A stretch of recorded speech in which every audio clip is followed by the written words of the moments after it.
Buenas tardes y bienvenidos a nuestro video de hoy.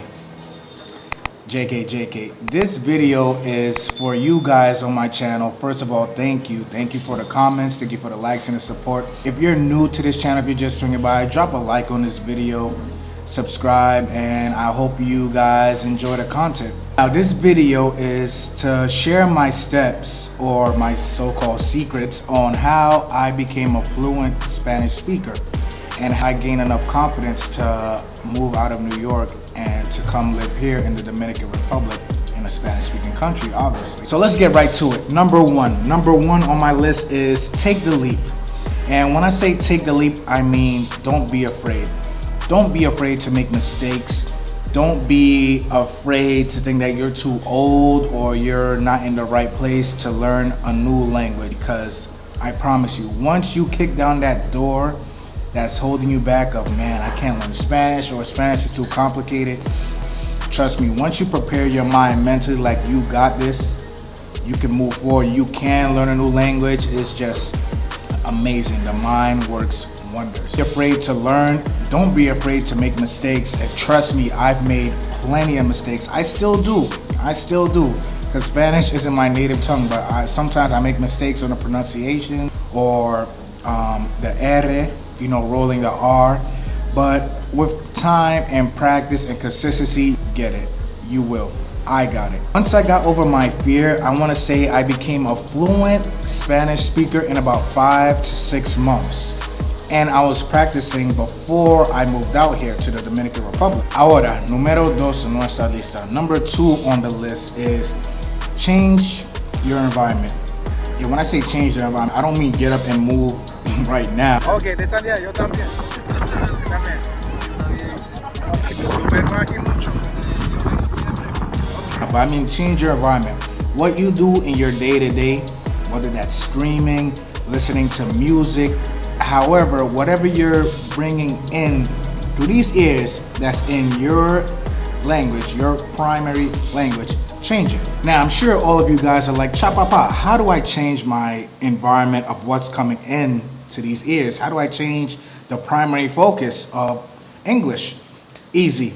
I'm sure a lot of you guys have many streaming platform services like Netflix, Disney Plus, Hulu. Well, I don't know for Hulu.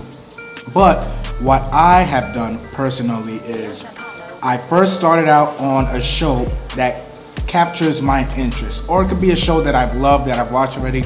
I rewatch it. First, I rewatch it in English with Spanish subtitles.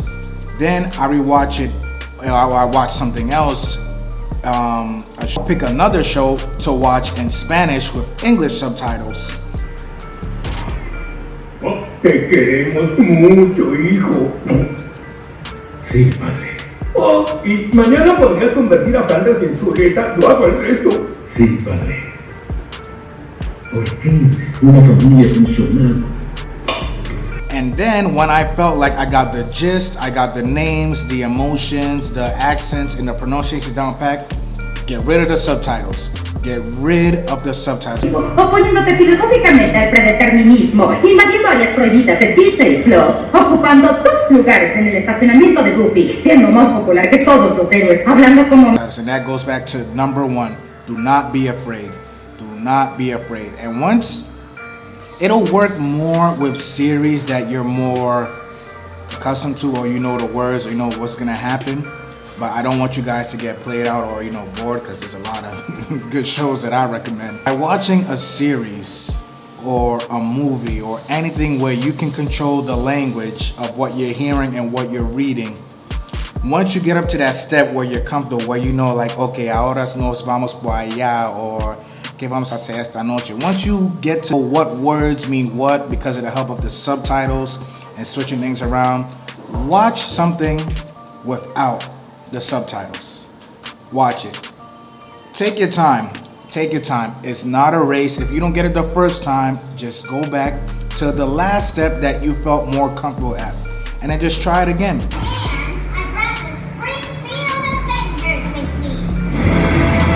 But this is all about going at your pace.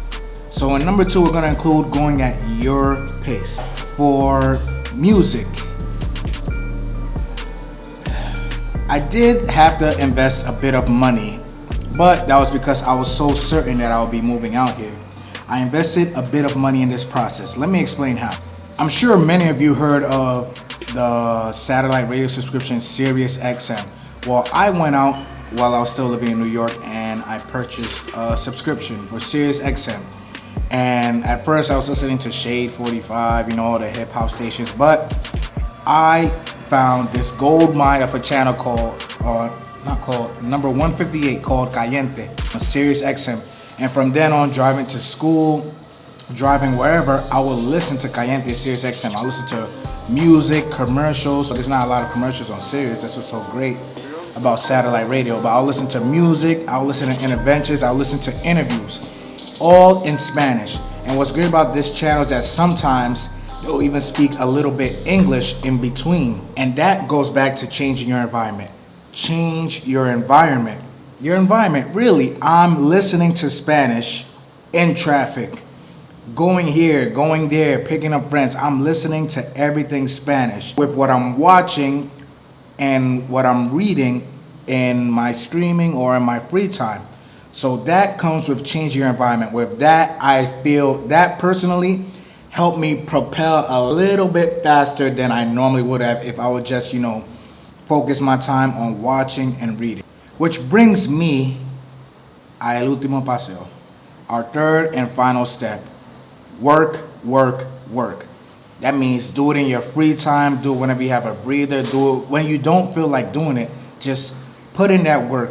I've also used private classes. This all comes down to what you want to invest in yourself. I've done a few private classes through Zoom online, one-on-one training, and this I did learn how to, pronounce the letters in the alphabet, el, ella, ellos, when to probably use nosotros, vosotros, all of that stuff in the private classes. But for me, what really helped me a lot was, that's right, we carry help around in our pockets every single day. So I'm gonna give you guys some applications to use and video. Number one, when I first decided that I wanted to learn Spanish, I went to the app store and I downloaded Duolingo. Now, I'm sure many of you use Babbel or Duolingo or whatever type of app, but for me, Duolingo, how can I say it?